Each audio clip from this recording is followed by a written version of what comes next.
What's up, guys? Welcome into another episode of Loaded Box Vids. We have our part 2 of the Dynasty Startup value picks that we're going to be examining today. Last week, we went over the NFC teams. Today, we're going to be looking at the 16 AFC teams and figuring out where those big values on each of those teams are within the Dynasty Startup drafts. But before we get into it, I would be remiss if I didn't ask you, Dylan, how you doing?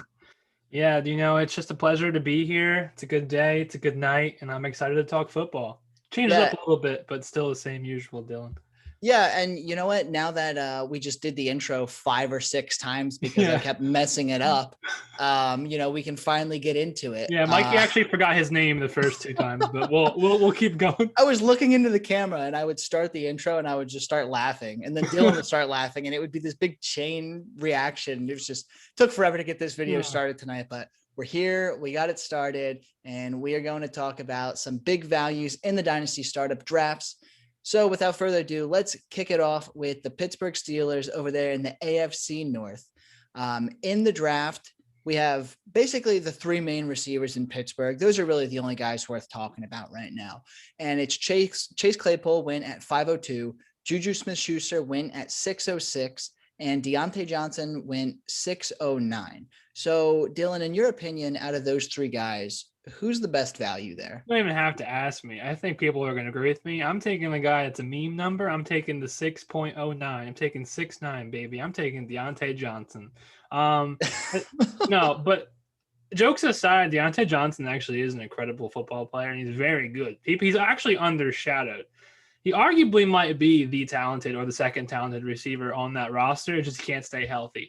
Personally, I've talked about Claypool on the show before. Mikey has as well. I think 502 is not bad. I think this is another situation where all these picks really aren't that bad. I mean, you're getting a wide receiver 2 out of all of them, maybe even a poor man 1 in some of them, potentially for a 5th, 6th round pick. So you can't go wrong. I just like Deontay Johnson because if you're picking 609, you're also going to pick early in the 2nd, so you can stack the picks for a Dynasty startup. Yeah, and I'm kind of surprised that Deontay Johnson was the last one that went out of all 3 of these guys, because in my mind, I mean, he was their top guy last year. Yes. If he didn't have, a handful of costly drops throughout the season, he would be viewed in a significantly different light right now, or the injuries. Yeah. So, I mean, it's just one of those things where, I mean, I was a little disappointed that they brought Juju back because I already was kind of sour on Chase Claypool. I like Deontay Johnson, but I mean, I'm souring on this whole team now with Juju coming back and with Big Ben coming back. Same. That's why I went for the latest pick possible, because I don't like any of them, so it makes sense. And I think for me, whichever one was going to be the last one picked here, that's probably who I was going to take as well. It just so happens that out of those 3, in a nutshell, I mean, I prefer Deontay Johnson over the other 2 guys, just 1 for 1 anyway. So getting him at 609, he was the last one. It just makes all too much sense. Good pick. So we'll move on to their division rivals, the Baltimore Ravens. And we have a handful of guys on this team that we can talk about. So the first one that goes is J.K. Dobbins at 203. Then we had Lamar Jackson go at 209. Mark Andrews at 501. And then Marquise Hollywood Brown at the start of the 8th round at 801. My initial reaction here is probably with Mark Andrews personally at 501. J.K. Dobbins at 203. It's a good pick. It's not a great pick. I think it's a little early for me I think Gus Edwards is going to be a lot more involved than we kind of want him to. Lamar Jackson at 209. I understand that this is a dynasty league, but that's way too early for my blood to take a quarterback. Way too early for me as well. You taught me well. I don't do that either. Exactly. So, I mean, it really comes down between Mark Andrews at 501 and Marquise Brown at 801. I think they're both good values, but I don't have a lot of faith in Marquise Brown. I agree with you. I'll double down. I also think Mark Andrews, although if we were doing this hypothetically and we knew, hindsight obviously is 2020, if we knew the Ravens were going to go out and trade for a guy like Chark or sign or draft a good receiver, then I would actually like the Marquise Brown pick more because it would give him someone to match up with and more value going forward. But as of now, Mark Andrews is Lamar Jackson's favorite target. And they get a premium tight end, top 5 tight end in the 5th round is not terrible, considering Kittle and Kelsey and Waller are probably already gone by that point. So Yeah, I couldn't agree more, actually, because if they go out and they draft a guy, like my this is totally an unpopular opinion, but my dream landing spot for that big body Terrace Marshall from LSU is with the Baltimore Ravens. Not only for him, because this would be a clear path for him to be an immediate wide receiver one, but it would just completely open up that offense. I mean, with the exception of Mark Andrews, there's no big targets for Lamar Jackson to throw to. Marquise Brown gets doubled, and he's not the kind of receiver that can fend off getting double teamed out there. So having a big body receiver on the opposite side of the field, I think would open up a lot for Marquise Brown, but they haven't drafted Terrace Marshall yet. God only knows if they're actually going to draft Terrace Marshall. So Mark Andrews at 501, I think that's a very safe pick. It's weird because I wouldn't necessarily say that any four of these is like an extreme value, but in terms of value versus production, I'd say Mark Andrews is probably the closest thing that we're going to get. Correct. So we'll move on to the Cleveland Browns, and this is another team that has a lot of exciting prospects on it. I'm looking at the list now. I realized I didn't even include Baker Mayfield on here, who I believe was either an 11th or a 12th round pick, which in one QB really isn't too bad for a guy like Baker Mayfield. But so with that being said, we had Nick Chubb go at 204, Kareem Hunt go at 504, OBJ at 709, Jarvis Landry at pick the 11th pick of the 9th round. And then Donovan Peoples-Jones was not even drafted in the first 15 rounds. Yeah, it's tempting to go with him. I went with one or two of those guys last week. I'm going to go with the early pick. I mean, I'm a huge Nick Chubb fan, and Nick Chubb is the man. I think 204 is not a bad spot for Nick Chubb. I'm sorry. Like, if I'm doing a dynasty startup, I know he's an elite running back. He's been one of the top running backs in yards per carry his entire career, let alone in the NFL the past several years. He's not too old. We'll get another 2 to 3 elite years out of him. And he's a good enough back where if he doesn't break down, we'll probably get 3 to 4 RB1 to RB2 fantasy seasons with him. So I like the pick. I also like Kareem Hunt as sneaky value because he really does have value. But you saw it kind of last year. There were games where Chubb was favored a little more than Hunt towards the end of the season. So if you're in a playoff pinch, I wouldn't want to repeat that. So I would say Chubb. Although I do like Dom Peoples-Jones going undrafted. I'm not a big OBJ fan, and I don't know where Landry fits at this point in his career on the team. See, I like every single one of these. Well, I like them. I just like Chubb so much that he triumphs. Oh, for sure. I mean, maybe it's a cop-out with me saying that, but I can make an argument that all of these guys are great value picks because Nick Chubb, he's a late first, early second kind of guy in one QBs. Getting him at 204 would be a good value. Kareem Hunt at 504, statistically on the season last year, especially in PPR leagues, I mean, he is a very safe RB2. His ceiling is not incredibly high, but he's the guy that you can plug into your lineup, and he's almost never going to hurt you. Leave him in the flex all year, essentially, and don't ever touch him. Exactly. I mean, a 5th round pick for that is okay, I guess. You know, there's not an extreme value there, but it's far from a bad pick. OBJ, I'm not a big OBJ guy. Neither am I. But he's going to be my pick here.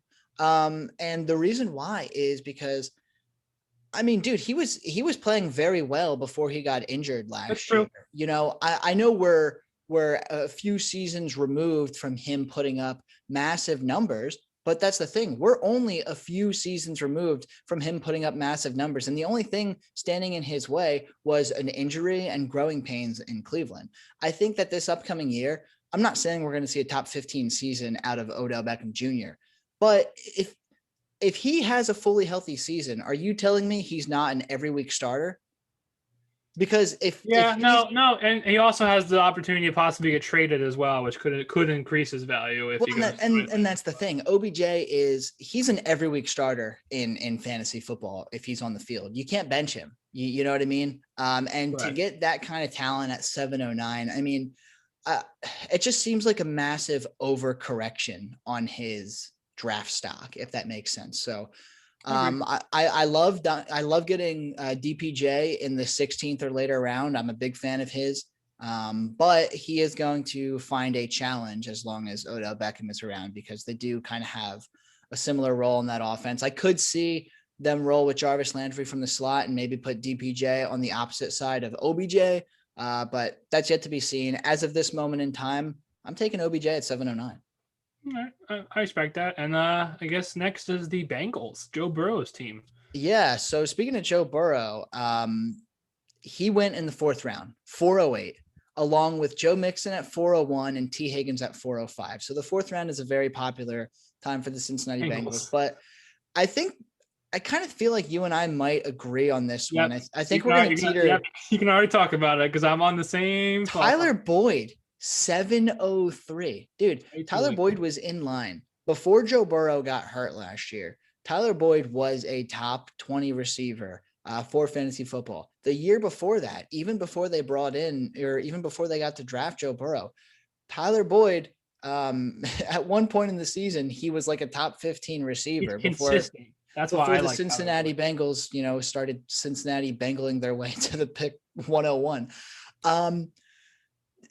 I mean, I love T. Higgins. I would be ecstatic to get him at 405, but getting Tyler Boyd at 703, that just feels criminal to me. I agree. He's so consistent. He's a guy I've had in several leagues, and I've never been disappointed. I think there's only been a game or two across his relatively young career, because he isn't that old yet.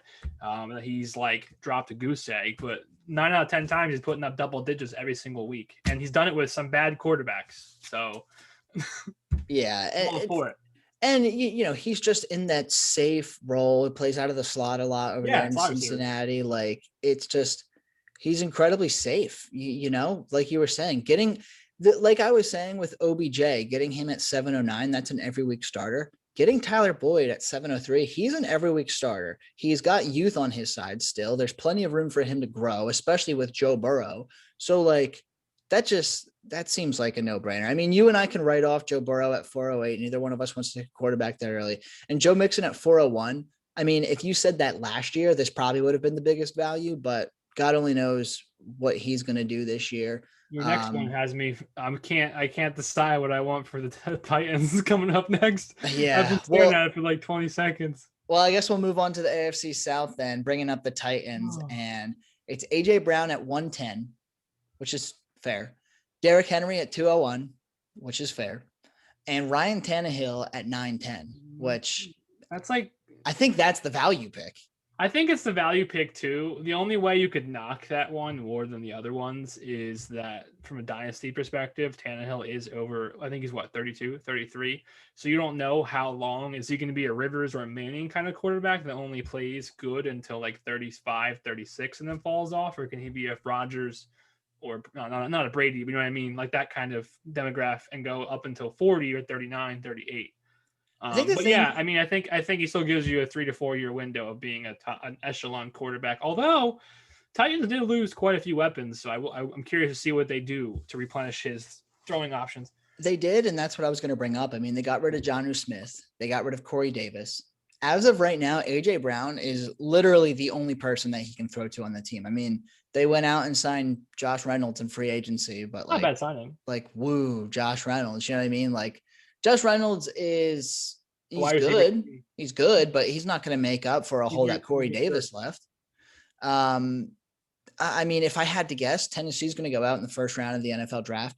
They're going to get a guy like Rashad Bateman, or they're going to get potentially Terrace Marshall, or maybe they'll wait into the second round and get a guy like Elijah Moore or Rondell Moore or something like that. I mean, they're going to have to spend very high draft capital on a wide receiver this year. I mean, maybe even in the second or third round, they'll go after a guy like Pat Freiermuth or Brevin Jordan at the tight end position or something. But I mean, there's a lot of question marks surrounding it. So I understand why Ryan Tannehill fell all the way down here, but it's just like when I'm looking at this and I'm seeing the Lamar Jacksons go at 209 and the Joe Burrows go at 408, you know, all these quarterbacks went in the first 5, 6, 7 rounds. It's like Ryan Tannehill could legitimately be your team's QB1 for, I would say, at minimum the next 2 seasons. Even now that he only technically has AJ Brown to throw to, that's still a team. He's still going to be able to get it done. He'll be a low-end QB1, high-end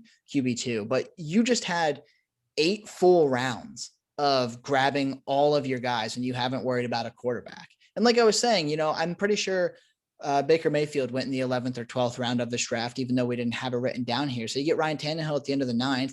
And then at the end of the 11th, at the beginning of the 12th, you get a guy like Baker Mayfield or something like that to back him up. I mean, it just seems like big value. I think I'll agree with you on the Tannehill pick, just because the other two kind of went where they would go. Like, I'm not Yeah, sure like how much earlier AJ Brown at 110, that's great, but it's not like you were going to get him No, any he later was than gonna that. go like 105 to 110 anyway, and Derrick Henry was gonna go like 109 to like like yeah. So it's Yeah, super so we'll move on that one. That's definitely a bit of a weird one because they have those two studs and then Ryan Tannehill. But moving over to the Indianapolis Colts.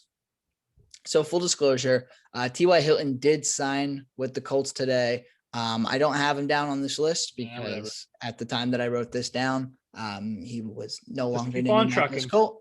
But whatever. So Jonathan Taylor, he went 105. Michael Pittman went at 610. Paris Campbell went at 1406.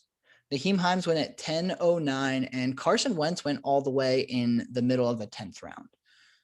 There's a lot of value to like in Indianapolis just from looking at this list. So who's your pick?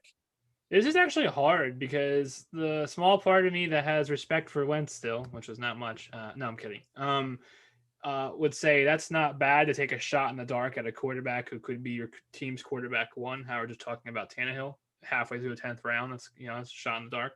Naheem Heinz, people who've had him know when the one back in front of him, whether it was Mac, or whether it was Taylor, is not used or banged up, Naheem Heinz shines. Granted, it's a flash in the pan sometimes, but that's the kind of player you would want in your flex. So this is hard. That's insane value. I'm not going to say Jonathan Taylor just for the fact that that's probably where he'll go. Yeah, he's a top 5, top 6 pick Give or these take. days. And Michael Pittman, I'm not sure yet. So just for sake of some controversy, I'll say Naheem Heinz. I think getting him that late is actually pretty good because you have the guaranteed handcuff to Jonathan Taylor. Plus, he's used more than a handcuff or a secondary back would be in that offense. Yeah, Naheem Heinz he's the definition of a third down back that gets thrown in the mix here and there. And he's never going to be the sexy play for you on any given week. But if you're in a PPR league, he's probably pretty safe to get you somewhere between 3 to 5 catches. He'll carry it maybe 2 to 4 times. He could bottom out very easily for you at around 5 to 7 points. But if he sneaks into the end zone, if he breaks off a large run, he's like a boomer bust type of runner that you can use in a pinch. And getting him at the late 10th round, I think that's actually pretty good. My pick for the Indianapolis Colts is going to be Paris Campbell at 1406. I'm a massive Paris Campbell fan. We really haven't got to see much out of him, which is why his stock is so low. Didn't really do too much his rookie season. Last year, I believe in his first game of the season, he had 7 catches for like 60 something yards, looked actually really good. And then on the first or second play of the second game, his season ended. I think a lot of people have already shied away from Paris Campbell and really forgotten about him. I'm pretty sure we all invested like a mid-second round pick in him in those 2019 rookie drafts. I think that he's going to have a legitimate chance of breaking out with Carson Wentz, especially with Carson Wentz behind a solid offensive line. So taking the shot in the dark, middle of the 14th round, I'm a big Campbell fan, so I'm going to take that as a great value. I like that pick. I was considering him. I just didn't pick Pittman because I'm not sure about him. But the Colts have a sneaky, potentially underrated wide receiver core going into this next season. For sure. And I got to admit, while I don't like it for their short-term value, I love that they re-signed T.Y. Hilton to keep being a mentor to those young receivers. So I think it'll help a guy like Carson Wentz as well. I think so too. But moving on, we'll head over to the shit show that is the Houston Texans. Do we even have to read 2 of the names? Dude, I feel like we have Where's to. Kiki Kute on this list, huh? No, Kute was undrafted. Mark Ingram was undrafted. Deshaun Watson went at 310. David Johnson went at 1307, and Phillip Lindsay went 1 pick before him at 1306. I would take Phillip Lindsay. I guess you're right. Phillip Lindsay's younger. David Johnson's what, 29? Yeah, it's the matter of just him being younger. David Johnson gets banged up so easily. Last season he was only on the field, I think, for like half the games or something like that. When he was playing, he was great. But I think Phillip Lindsay could be the running back of the future for the Houston Texans, especially since he's a dual threat. He's actually pretty solid. I know you and I were talking about how we wanted, a couple of the rookie running backs to end up in Houston because they actually have a chance to compete for a starting role. But ever since they started Phillip Lindsay, that kind of seems like less and less of a chance, you know what I mean? And now that they have Lindsay, I mean, they're not going to draft a running back in the first 4, maybe even 5 rounds. So it'd be a really late pick on a running back. So yeah, I mean, who would you say here? David Johnson or Phillip Lindsay? I'd agree. Either way, that's literally a coin throw because David Johnson could be a year where he goes like 10 games without getting hurt, and he might get you 18. Like he's a very consistent player, so he might actually get you like 18 points, 16 points a game, and get hurt eventually, or he might stay healthy. And Phillip Lindsay has had a couple of injuries in his career too, so it's not like he's an extremely healthiest guy. Not saying he's as banged up as DJ.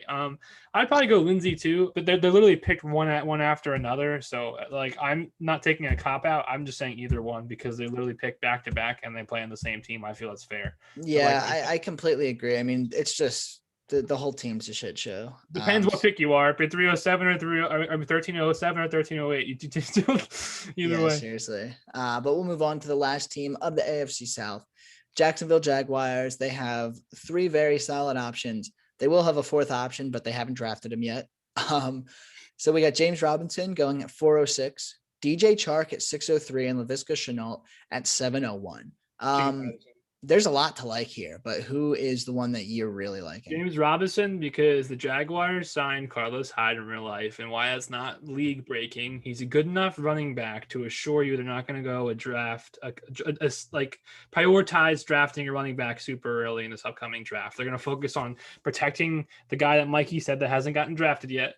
They're going to focus on possibly getting another receiver because they're going to possibly move on from DJ Chark. And what's his face is already relatively old on the receiving core. They probably want to focus on tight end, something they haven't had for a little while, and they want to focus on defense, considering they always play really well in defense. If you're a defender on Jacksonville, you're guaranteed to be good and then not stay there. Yeah, well, and they're probably going to draft.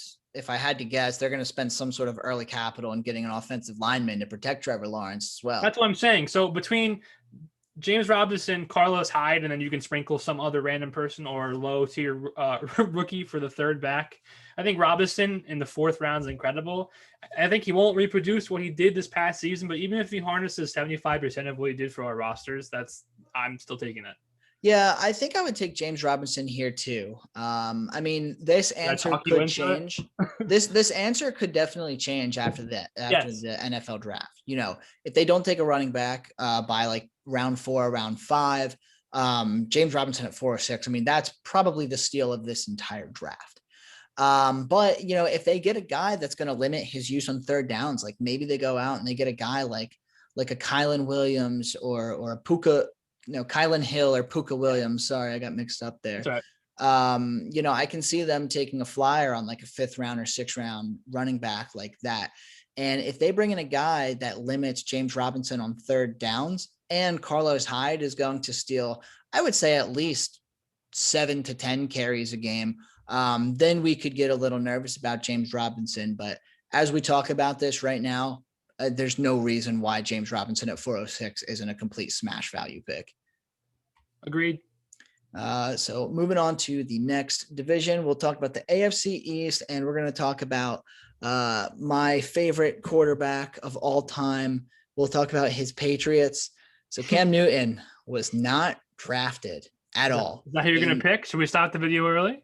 No, probably not going to pick him. But I mean, we'll see. There's a ton of value on this New England Patriots team because so many people are so sour on this offense and sour on Cam Newton's play last year and what have you. I mean, listen to this.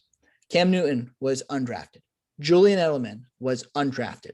Nelson Aguilar was a 15th round pick. That's a good shot in the dark. Jonnu Smith was an 11th round pick. Damian Harris was a 10th round pick. Derrick Henry went 809. And then Sony Michel was not even drafted in the top 15 rounds here. So it's a total crapshoot because we don't know what to expect from the Patriots. If there's one thing that I can guess about this Patriots team, I think it's safe to say they're going to be rolling with a lot of 2 tight end sets after paying Yes. big money to Hunter Henry and Jonnu Smith. But that's why I'm stuck between Jonnu and Harris, because I think Damon Harris is actually not a bad running back, and the fact that James White is finally probably not going to go back there. He hasn't. Nope, as of today, they re-signed him to a 1-year deal. Never mind. I'm going to go with Jonnu Smith probably at 11:07. Him or Hunter Henry. I mean, Hunter Henry 8:09 is really early too, but I guess I'll just go with Jonnu just for the fact that he went in the very late part of the draft. Yeah, I'm going to agree with Jonnu as well. I think Hunter Henry is going to be higher upside to get touchdowns. But Jonnu Smith, I mean, he's a wide receiver that plays tight end. Yes. I mean, he's not this massive dude, but he's a great guy who can get open in the field and shake away from a defender or two and actually get pretty big chunk plays. So I think when all said and done, they're going to have very similar fantasy production in terms of overall points. I don't know if either one of them is going to end up as a tight end 1. Maybe they'll both end up like tight end 1s. I mean, Zach Ertz and Dallas Goedert did it just a couple of years ago, so it's definitely possible. Yeah. But I'll agree with you. I mean, I'm going to go with Jonnu Smith here because he was taken 3 rounds later than Hunter Henry. I mean, at these rates, I'm more than happy to take a flyer on any of these guys at this point. But from the value standpoint, combine it with the talent, Jonnu Smith's got to be the pick here.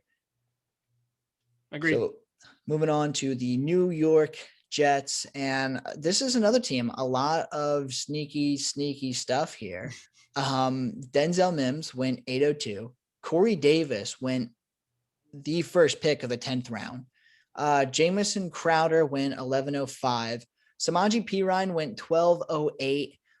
Sam Darnold was not drafted, and then the Jets actually just signed Tevin Coleman earlier today. Yeah, so that knocks Samaje down. Yeah, and I have to apologize because I don't have Tevin Coleman on this list because, again, this was put together earlier today. So sorry, everyone. I didn't mention Tevin Coleman. Not like we were going to fucking take him anyway. But wow, for me, it's got to be Corey Davis at 10:01. Right? I agree because Crowder is only good when Darnold plays, and Darnold's not going to be there. Samaje has got replaced. Mims is awesome, though, at 802 for how young he is, but you can probably still find a couple of young receivers. And Corey Davis is only 25, 26, so I'd rather just go with Corey Davis. Yeah, I mean, getting Corey Davis at the start of the 10th round, that's fantastic. 4 years ago, he was the rookie 101 in dynasty leagues everywhere. I mean, it took us absolutely forever to finally see the Corey Davis breakout, but it happened last year. And I was on that train. Let the people know. I've been on the train. Yeah, Dylan, you actually have been on the train. And do you remember after Corey Davis broke out or had like strung together like 2 or 3 good games, he was like, you were like, all right, I'm going to sell him in our league right now. I said, dude, no one's going to buy Corey Davis. Nobody wants Corey Davis. You persisted. You traded him away. I kind of actually regret selling him. I think I think I got like a 3rd round pick for him, but if I held, I might have gotten a little bit more. But I think you definitely would have gotten more for him at this point. Buyer's remorse or seller's remorse. Yeah, it happens. But Corey Davis, I mean, he's going to factor in probably as the wide receiver 1 for the Jets, no matter who's throwing the ball, whether it's Sam Darnold, Justin Fields, Zach Wilson, Trey Lance, maybe, who knows. I think it's safe to say Corey Davis is going to have the lion's share in that offense. Jamison Crowder will retain a pretty safe dump off option. And Denzel Mims, I had high expectations for him, but since they added Corey Davis, I do think it kind of hurts Denzel Mims because kind of similar. Yeah, similar. And now Davis is actually an more established player. So he'll look to probably be one of the leading targets. Yeah. And he's going to be, I mean, you're right. He's going to get targeted a shit ton on that offense, but we'll move on to the Buffalo Bills. And I think I know who I want. I think I know who I want to. So we got Stefan Diggs at 208, Josh Allen at 301, which I know you love Josh Allen, but I think we can agree that's too early for a quarterback. Devin Singletary at 907, Zach Moss at 706. Dead to me. Gabe Davis at 1206, and then Emmanuel Sanders was not drafted in the first 15 rounds. I like Gabe Davis, but then all of y'all people, the fantasy community, started hyping him up more than I did, and I don't like it. Because when a player gets overhyped, I feel like I second guess myself, and I'm like, if everyone freaking likes this guy, then it's either true or we're all smoking something. So I think I'm just gonna go with Stefan Diggs, dude. I completely agree. Stefan Diggs at 208. He deserves to. I I hate saying this because I'm a big AJ Brown fan. I'm a big Justin Jefferson fan. But if you remember from last week, Justin Jefferson went 111. We talked about AJ Brown going at 110 here. There's no reason why Stefan Digg should be going in the back half of the second round. I mean, he's not an old dude. He just signed his contract with Buffalo last year. Him and Josh Allen have an otherworldly connection, and we can probably guess that he's going to be a safe bet to be a top, I would say at least a top 8 receiver for the next 2 to 4 seasons. You're getting him at the 208. I mean, that's fantastic. You can't pass that up. Agreed. So we'll put Buffalo behind us and head over to Miami, where we have Myles Gaskin going at 508. You already know who I want from this list, so I'll let you keep reading. But I do. But we got Myles Gaskin at 508, Tua Tagovailoa. I think I said that right. At 602, Devonta Parker at 812, Will Fuller at 710, and then Mike Gaseki at 807. So I'll let you take this one away. Well, obviously I want Will Fuller. No, I don't want Will Fuller. Jesus. Poor guy can't stay healthy any year. No, I'm actually tempted to take Devonta Parker, but last year kind of soured on me. And then Gaskin's and Tua were too early. I'm taking Gaseki. I might have to duck after saying this. Somebody from the show might hurt me. But I don't know if Tua is going to be what some Dolphins fan thinks he is. But my point is, if he struggles, the tight end's going to get a lot of volume, and Mike Gesicki is a good enough tight end to get volume. But I have to ask you, didn't we watch Tua struggle last year, and Mike Gesicki was just not what we wanted him to be in that situation? Oh, that's true, but I don't really trust the other players. Like, yeah, Will Fuller's a shot in the dark, and he's elite, but he's elite for 4 games and then dies. Tua's way too early for quarterback blood. Gaskin's at 508's cool. But they're probably going to draft someone. And he wasn't league-shattering most of his games. He was a good, safe play for an RB2, which is still awesome. But Myles Gaskin was actually, he was fantastic. He was fantastic. I'm just saying he wasn't putting up like Kamara numbers or anything crazy, except for those last couple games. Those last couple of games, you're right. He was on absolute fire. But he's right. And then my point is, Tua too early. Parker is a great value, but it really falls down to Parker or Gesicki or maybe Fuller. But like I said, Fuller's track history, the fact that I have a raging hard on for Mike Gesicki, and the fact that Devontae Parker has done me wrong in the past. I was on his hype train, and he took a while to develop too. So I'm just going to go with Mike. Well, if it makes you feel better, I'm also going to go with Mike Gesicki. I have the exact same notion where, okay, him and Tua finally have to start connecting, right? They are going to improve that offensive line. So hopefully Tua is going to have a little bit more time, but I still don't think he's going to have an insane amount of time. Plus, his deep ball last year was absolutely horrendous. It kind of doesn't make any sense to me for them to sign Will Fuller. Maybe they have faith in Tua's deep passing. I don't know. I'm sure they do. But Mike Gesicki just makes all too much sense. They're going to be their biggest red zone target. He's going to be the go-to guy for Tua on the checkdowns.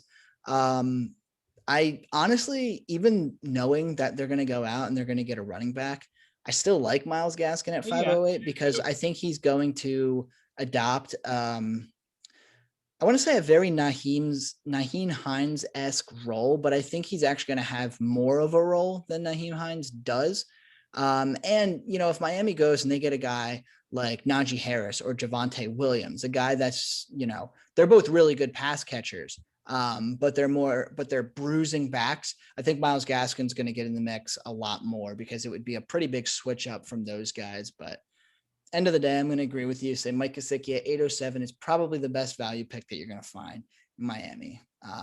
So we'll head to the Kansas City Chiefs, where it's just elite level play after elite level play after elite level play. I was going to say, these picks are all like, the only one that makes kind of sense is Kelsey because it's the latest. Like Tyreek Hill is amazing, but he's going to go in the first round. Clyde's good. He's young. He's probably going to go in the first round, and Mahomes is a guarantee to go in the first round. So it's like, yeah, it's kind of wild because Patrick Mahomes has left such like, I don't even know what to call it, but he's just left this big impression to where in one quarterback leagues, you expect him to be a top 12 to top 15 pick, even in one quarterback leagues, which is ludicrous to me. I'm not going to be the one to do that, but And he's signed to a fucking 10-year contract. Like, you know what you're getting from him for the next 9 years at this point. But yeah, I mean, I would go Travis Kelsey here just because it's 306 or 307. Tyreek Hill, he's supposed to go in the back half of the first round. Clyde Edwards, honestly, I think 108 is a little early for Clyde Edwards. Yeah, I was thinking that too. Which is why I didn't pick that one, obviously. And then Pat Mahomes, we just talked about that. So Travis Kelsey at 307. Eventually he's going to slow down. Eventually. Sure as shit didn't show any signs of that in 2020. I'm not going to expect it in 2021. Kind of like Tom Brady. You're just going to keep drafting him until he shows it. Tom Brady is supposed to be dead by now, but he's still slinging touchdowns. So yeah, Travis Kelsey's going to be at the very least a top 5 fantasy tight end, I would say, for the next 3 years. And getting that kind of value in 307, I mean, having an elite tight end is probably the most underrated thing in fantasy football, because at that position, most people are getting like 8 to 11 points a week if they're lucky from their tight end. Yeah, but you're sitting here getting 18 to 25 every single week from Travis Kelsey. I mean, that is a clear statistical advantage week in and week out. So I'm taking Kelsey at 307 and not looking back. Your next list pains me because I have a share of one of these players. And this next list came on that team, and it makes me very upset. Well, this next list pains me because I don't think any of these guys are value picks, in complete honesty. Can we just skip each one? if I could even void taking a pick from this one, I would. Las Vegas Raiders, Josh Jacobs, 206. Kenyon Drake, 511. Henry Ruggs, 707. And Derek Carr at 1209. I mean, if I got to pick, I'm going Henry Ruggs, I guess. I was just going to say the same thing. I was going to say, you know what? The one positive thing I can say about him is they lost Aguilar. He's a young enough receiver where he might turn the ball around. And he was good in some games. He was injury prone. He was very good when they actually let him touch it. I think I said it on the show, or I said to someone else. I said, I literally see, I'm not going to say he has the same career, but I was like, he's going to be like a Deshaun Jackson light. It's going to be the guy you plug in. And like gets like 40 points one game and gets like 2 points next game, and like 10 points one game and 30 points one game. Well, you know who isn't included on this list? There's actually 2 guys not included on this list because they were undrafted, and that was John Brown and Brian Edwards.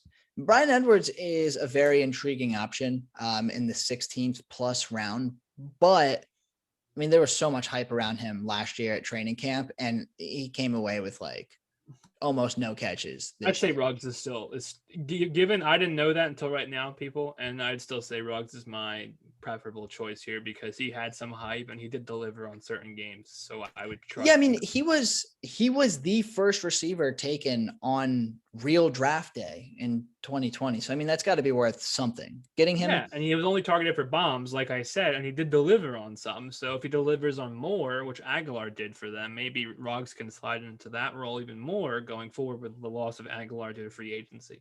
Yeah, so I guess the Raiders aren't a total lost cause. At least they can give us Henry Ruggs in the 7th round.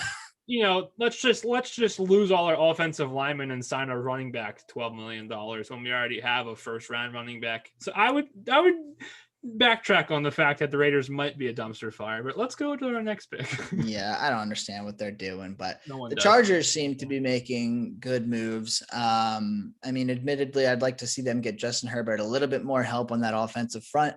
But, you know, still a lot of time between now and the start of the season. So speaking of Justin Herbert, he was taken at 312. Too early. Way too fucking early. Austin Eckler at 305 is pretty awesome. Keenan Allen at 412 is amazing. I'm going Keenan Allen. Mike Williams at 1112 is probably about where I expect. But I agree. Keenan Allen at 412. I love Austin Eckler. I think he's got potential to be a top 6, top 7 running back in PPR leagues. And getting him at 305 is absolutely stellar. 412 for Keenan Allen. If it's 412, chances are you're picking 501. So you can pick Keenan Allen. And then if Keenan Allen fell that far in your draft, you're drafting with questionable people anyway. So the 501 is going to be a good player as well. Yeah. I mean, how do you say no to Keenan Allen at 412? You know, we were all fading him this time last year because we were so nervous about the Tyrod Taylor, Justin Herbert tandem that they were going to have as the quarterback position. Keenan Allen, perfectly fine. Absolute PPR monster. Literally, there's literally nothing wrong with him. We just continue to overlook And we can say that like, oh, Keenan Allen's just not that exciting of a receiver. He's actually incredibly exciting to watch. He's awesome, dude. He's just a fantastic receiver, and he is a surefire top 15 fantasy wide receiver, I would say at minimum for another 2 seasons, especially with Justin Herbert throwing the rock. So it's really close between him at 412 and Austin Eckler at 305, because again, I do love Eckler, but I mean, you're getting Keenan Allen practically in the 5th round. That's stupid value. Now the last team of the AFC. Yeah, the Denver Broncos. Actually a lot of good value. I was actually going to say all but 2, in my opinion, are fair values or are good values. I agree. Jerry Jeudy at 505. Good, not great. Noah Fant at 702. I would say also good, not great. Melvin Gordon at 705 is interesting, and I'll talk more about that in a second. Yes, I was thinking about that one as well. Cortland Sutton at 711 seems criminal. KJ Hamler at 1303 is okay. And then Tim Patrick going undrafted is kind of expected. I was actually really high on Tim Patrick until he stayed with Denver, because him and Cortland Sutton are essentially the same person, but Cortland Sutton is better at being that person. So it really sucks. I wanted Tim Patrick to go somewhere and become an X receiver, but clearly it's just not in the card. But we'll go back, because I think, is it right to assume we're both going to be between Cortland Sutton at 711 and Melvin Gordon at 705? Yes, Melvin Gordon at 705 before Lindsay left would be like, wow. But now that Lindsay's gone, it's very, very tempting, because he's the RB1 there. Yeah, and they still have Royce Freeman for 1 more year. But it's not like they're heavily invested in him. They brought Mike Boone in, the 3rd string running back from the Minnesota Vikings.